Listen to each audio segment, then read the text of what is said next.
ড্রাইভারদেরকে ডাকাতরা চুরি ডাকাতে মৃত্যু দিচ্ছে, আমাদের ড্রাইভাররা অকাল মৃত্যুবরণ করতেছে, এটার বিষয়ে কোনো প্রস্তাব নেই। অথচ আমাদেরকে আইনের মামলা ঠিকই আমাদের উপর প্রয়োগ করতেছে।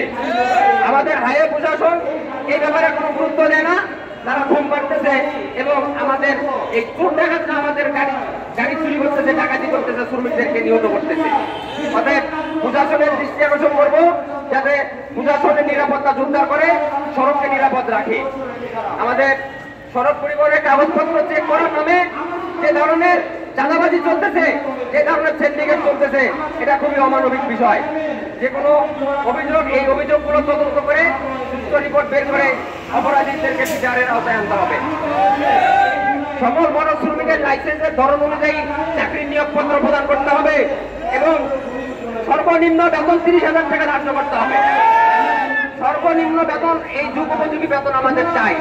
সর্বনিম্ন বেতন 30,000 টাকা দিতে হবে এবং লাইসেন্সের ক্যাটাগরি অনুযায়ী তাদের বেতন বৃদ্ধি করতে হবে এবং ড্রাইভার সহকারী যারা থাকেন, যাদেরকে আমরা হেল্পার বলে থাকি, তাদের বেতন সর্বনিম্ন 15 থেকে 25,000 টাকা বন্ধ করতে হবে। আমাদের এই 1886 সাল থেকে এ পর্যন্ত আমরা শ্রমিক আন্দোলন করে আসতেছি, কিন্তু আমরা মোটর শ্রমিক এ পর্যন্ত আমাদের 8 ঘন্টা ডিউটি বাস্তবায়ন হাতে পাই নাই। এটা খুবই দুঃখজনক বিষয়।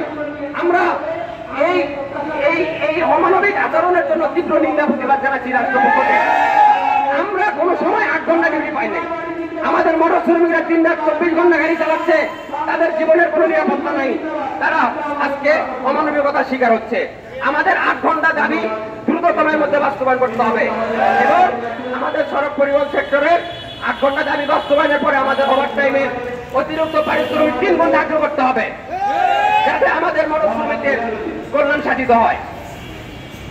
2018 সালের সড়ক পরিবহন আইন, এই কালো আইনে আমাদের ড্রাইভারদের মৃত্যু ফাঁসি ঘোষণা করেছে, আমাদের জেল জরিমানা করেছে, যাবজ্জীবনের কারাদণ্ড রেখেছে। আমরা এই আইন মানি না। এই আইন অবিলম্বে আমাদের সংস্কার করতে হবে। ড্রাইভারদের দুঃসূচক মামলা সর্বোচ্চ 500 টাকা করতে হবে। 1 নম্বর, আমাদের সড়ক পরিবহন সেক্টরের 2018 সালে একটি আইন বাস্তবায়ন হয়েছে, 2022 সালে এটা প্রজ্ঞাপন জারি করে বাস্তবায়ন করে দেওয়া হয়েছে, যার মধ্যে এটাকে টাস্ক রিপোর্ট নামে আমরা অভিহিত করেছি।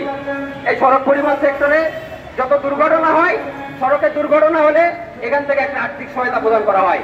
সেখানে চিকিৎসার জন্য সর্বোচ্চ 1 লক্ষ টাকা, অঙ্গহানি হলে 3 লক্ষ টাকা এবং মৃত্যু হলে 5 লক্ষ টাকা দেয়। আমরা চাই, আমরা দেশের উন্নয়নের জন্য আমরা মোটর শ্রমিকরা সবচেয়ে